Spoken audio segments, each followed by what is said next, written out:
Welcome everyone! How's it going? Are you guys doing? Welcome back to challenge number 3. I am Clary and I'm gonna be your host until March 13th here at the Photoshop Daily Creative Challenge. Thank you so much for joining me in this journey where we're learning and are sharpening our Photoshop skills and we're learning new techniques. I was in the chat before and I think it was Jennifer mentioned that she actually used new skills at work, and I'm so happy. That's the entire purpose of this space, to be able to learn more skills and be able to work together and to work better. And let me guide you through the Daily Creative Challenge steps. So how to get to join the challenge. How do you guys join the challenge? I know the majority of you have already joined the challenge, but there is always someone new in the chat. I'm actually gonna see who is there at the moment. Hi John, hi Valentin, hi Anya, Carrie, Alberto, what's up? Nice to see you here. Very nice to see you here. Claire from the UK, I remember you from previous challenges. Nice to see you guys. Nice to see you here with me.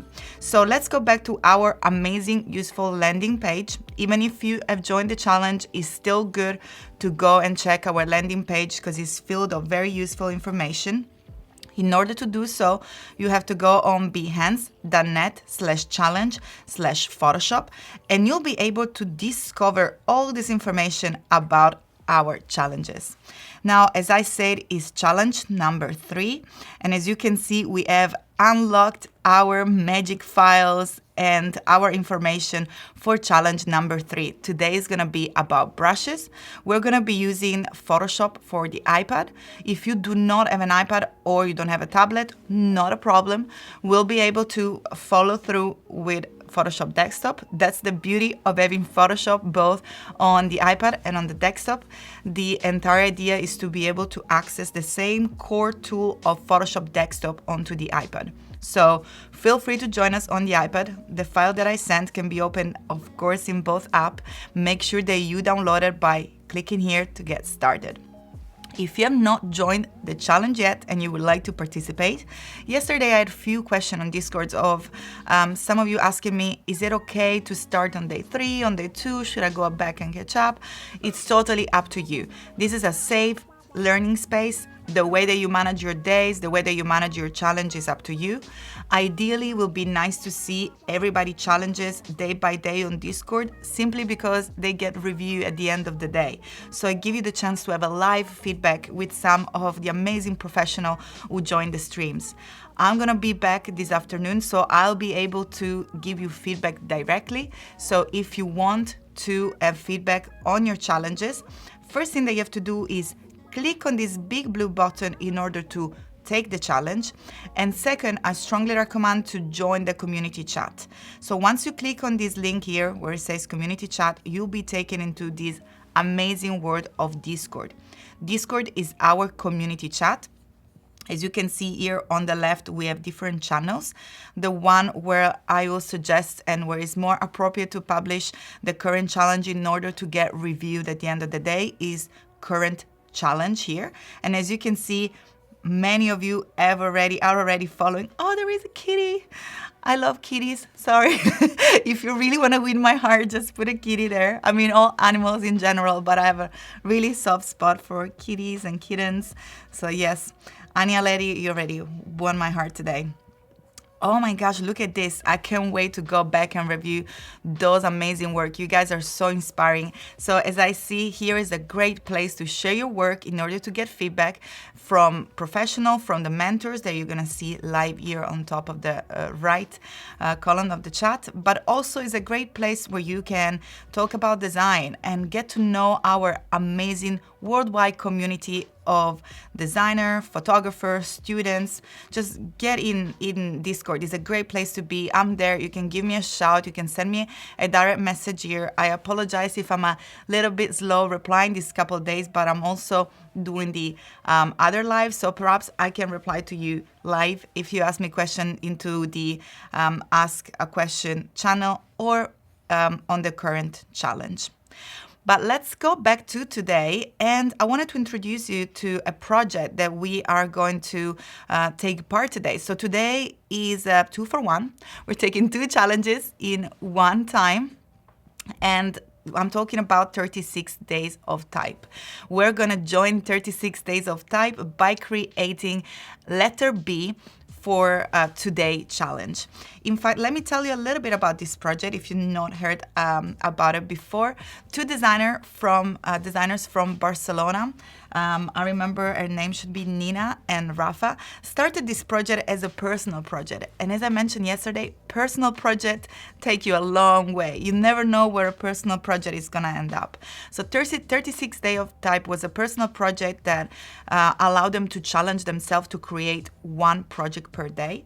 And then through the course of the year became an international open call to all designers and all the people that wanted to challenge themselves by creating 1 letter per day.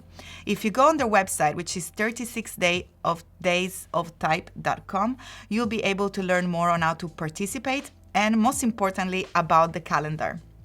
So if we ever look at the calendar here, let's see and refresh the page.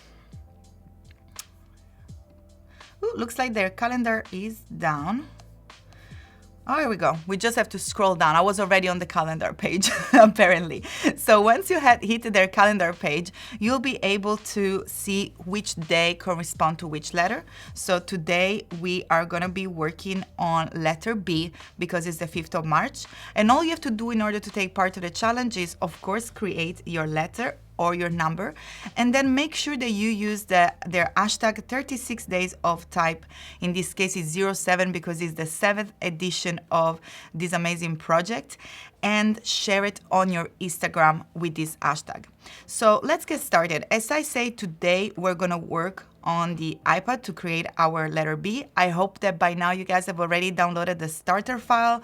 If not, again, go on behance.net/challenge/Photoshop and scroll down until you see our challenge number 3 called brushes.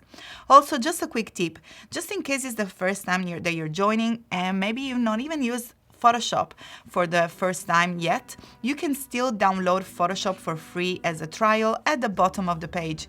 As you can see here, we have a Get Adobe Photoshop, a little banner that allow you to download Photoshop for your desktop. And as I said, I'm about to jump on my Magic iPad, but you'll be able to follow with no problem on the desktop. So I think we're good to jump on the iPad. Let's see if we can get my iPad here. Perfect, thank you so much. So here is my iPad, and I already opened and launched Photoshop for iPad.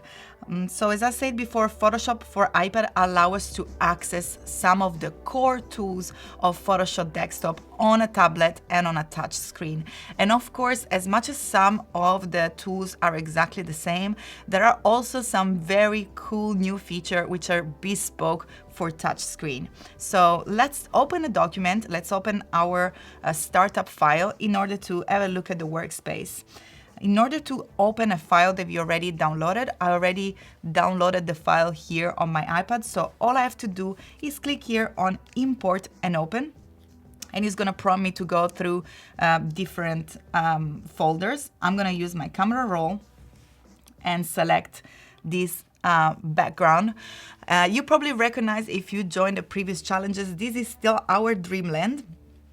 I depopulated it from the pyramids in order to place the letter, and you already have the file sized for Instagram. The entire purpose of creating and participating to the 36 Day of Type is to then share your file into Instagram. So I already created a 1080 by 1080 file that you'll be able to share once you are done with your letter B today. So before we start, let me introduce you very quickly to these tools and to the workspace. One of the main changes is this layer view. So we have a compact layer. As you can see, we have the layer here. We have just one layer at the moment, but you're gonna start to see this layer building up. Ryan say pyramid gone. Yes, they're gone. We're gonna put a letter B today because we are doing the 36 Day of Type. And the second way of viewing the layer is a detailed layers, which is much more similar to the one that we have on the desktop. We can also trigger the visibility here with the little eye icon, and we can rename the layer simply by double clicking on the layer. And I'm gonna call this background and click on rename in order to rename the layers. But let's go back in our compact view. As you see, the reason why we work with a compact view is because having a reduced workspace is nice to have a very simple way to be able to access your layers and be aware of which layer is selected without having the panel eating up much of our working space. Then here we have our layer properties. So when you access the layer properties, you want to make sure that you are working on the correct layer. So my personal workflow is to go into the layer details view, and then depending on the amount of layer that I have, just bring it up, make sure that I select the correct layer, and I can access the blending option. So I can make, of course, an image more or less transparent, or work with the normal blending mode that we have on Photoshop desktop, which will affect the way that the image on top sits on the image, on the layer below. And when you're done with your settings and with your layer properties, all you have to do is click back on this icon in order to collapse those panels. Now we have another area here, which is a little bit different, but yet encapsulate all the amazing action that you can do with your layers in Photoshop. It is in fact called our layer actions. You'll be able to add more layer. We're familiar with this little icon with the plus. You'll be able to trigger the visibility directly here from your layer action, so you don't have to go into your layer panels. You'll be able to create mask, clipping mask, and more. And when I say more, I mean a variety of things as grouping layers, loading selection, unload selection, merge, create groups. So I hope this is already getting and making you feel a little bit more familiar with this workspace. Very briefly, on the main toolbar, we can recognize the majority of the tools that we use into Photoshop desktop. And we have the move tool, we have the transformation tool and selection tool, paint, crop, type, and so on. The only little difference that we have here is that instead of having the square swatches, we have these little chips. You can move the chips in a very intuitive way to switch between foreground and background by swapping up and down. As you can see, I'm very comfortably switching between one color to the other simply by dragging down one of the two chips. Going back into the chat, see, you don't have an iPad. Again, you guys can follow on, I can see someone is singing Baby Shark. Sorry, John, that caught my attention, the do-do-do-do-do of the Baby Shark.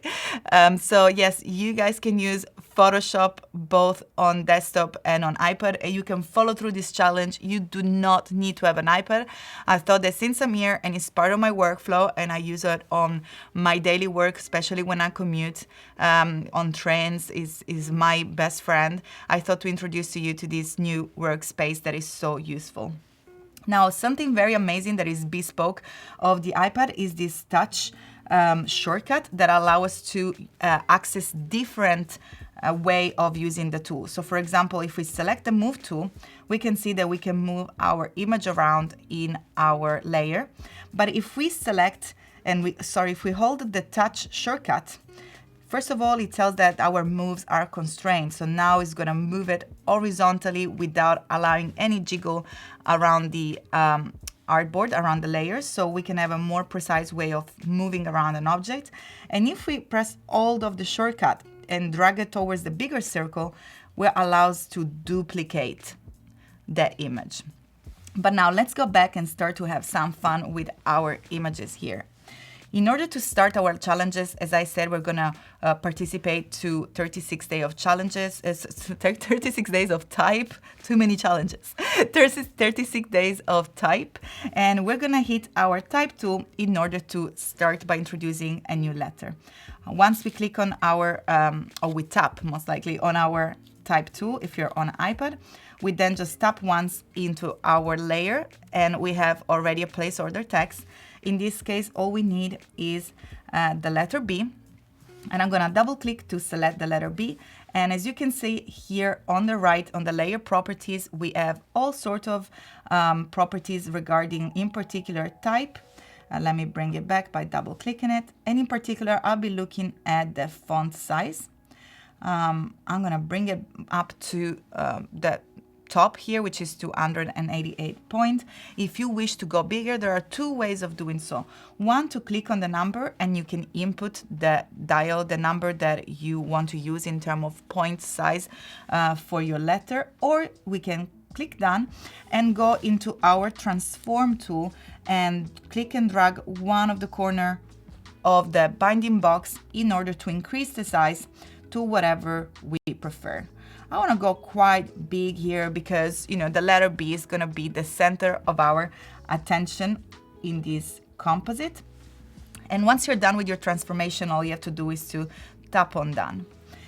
Something else to say about the type also is that even if you transformed it, it's still live. So all you have to do is to double click. If you perhaps want to change font, you're not happy with this font selection, all you have to do is to go back into this text panel and you're able to pick between different fonts. And as you see, it will change automatically. I'm quite happy with Futura. I'm gonna stick with that and I'm gonna press done in order to commit to the changes here. Now, in order to bring more elements into our composition, we can still access our Creative Cloud libraries. And we're gonna do that by clicking into this image icon and libraries. I already have my library from our previous challenges, our Dreamland, and I'm gonna go ahead and click on the image in order to bring it into our workspace. Let's click on plus flattened and done when we're happy with the positioning of the image. Now I'm gonna go back into my layer compact view, and because I don't want to work with the cloud yet, I'm just gonna press this little eye icon in order to hide it. But let's dive into some brushes now. I'm just gonna jump into the chat to see if there is any question. Nor is the bigger iPad better? Will depend on what you're working on and depend on your habits. You know, sometimes I don't carry big bags, so sometimes I prefer a smaller tablet just because I can carry it and it allows me to work literally everywhere on the go and make photo edits and composites no matter where I am. But of course, the more surface you have, probably the more comfortable you'll be in order to create different canvases. Also, depending if you retouch big photo, then maybe yes, a bigger surface will be better. But let's jump into our brushes. So before starting to explore the brushes, I'm going to create a new layer by clicking on this first icon here. And as you can see, we have a new empty layer coming on top of my previous layer. And I'm going to go ahead and click on this brush tool. And as you can see here, we have a floating menu. And these floating menus tell us the color of the brush that we're going to use, the size of the brush. In order to increase or decrease the size of the brush, all you have to do is to move up and down on this slider, and you can see intuitively that the size of the brushes changes. And here we have the transparency. So as you can see, we can have a full fill. And if we click on more, we have more brush settings in terms of pressure for size or pressure for opacity. So those are bespoke for a touch screen that allow us to create a different flow depending on the pressure that we have on the iPad. So let me get started and add a little bit of a brush here. So this brush that I'm using is called, in order to access it, you gotta double click here. I'm gonna use a landscaper brush. And I actually, I'm just gonna go ahead and almost looks like a little spray here on the letter B. I'm just gonna start and give it a little bit, little touches here. I don't wanna fill the letter. I'm just gonna, as you can see, probably if I zoom in, you see a little better. And then I'm gonna go ahead and create another layer and change brush here. Again, hold and click to hold and tap in order to access all the different brushes. There is one brush in particular, so many brushes that I really enjoy using. The Summit Tilt is very nice, but I was looking for a bold, the drag dot. That's one of my favorite brushes here. I'm going to change color in order to show the difference here with the brushes. And also remember the touch shortcuts. If we have a brush selected and we hold on our touch shortcuts here, and bring it to the side that allows us to trigger the eyedropper. So I'm still in the brush tool, but I can pick the color that I want. And I'm gonna go for one of these darker magenta color. And I'm gonna release in order to go back to my brush tool. Now, making sure that we are on a different layer, I'm gonna go ahead and bring in a little bit more of this textured brush around my letter, just like so. Again, I'm having fun and experimenting here. If perhaps I think that the other brush will sit on top on this one, all I have to do is to click, hold, and drag in order to move it from my layer compact view. I'm just gonna add a little bit more of this strokes here, just to cover the letter B. Now, how do I bring back all these brushes into my previous letter? All we have to do is to click on our type, go on our 3-dot layer action, more action, load selection, and we're able to create a mask directly on our iPad with this little icon. So I'm gonna select the layer that I'm gonna mask, and I'm gonna do the same with the one on top. So load selection, go into our brush layer, and create a mask. Now I can finally go back into my type layer and hide the previous letter B that we actually typed in. I'm probably gonna select the move tool and move this a little bit around just to give a little bit more of dimension. Now, I don't have enough time to finish up here and finalize it, but I hope that you guys get a little bit of a sense of where we're going with this. Of course, as I said, we can introduce other layers from our previous challenges. I in particular brought in the cloud. We can bring the cloud on top of our layers by clicking and dragging it up. And sometimes if we have issue with the compact view, we can always use our amazing layer detailed view. As you can see, we have more room to play with the layer and then go into our layer properties. And for example, in this case, I'm gonna use screen because I wanna get rid of all the dark pixels, and then back with the move tool, click on the icons in order to hide the panel, and we can make sure that we select our layer and we can move it around into our composition just like so. So I hope that you guys are enjoying this introduction.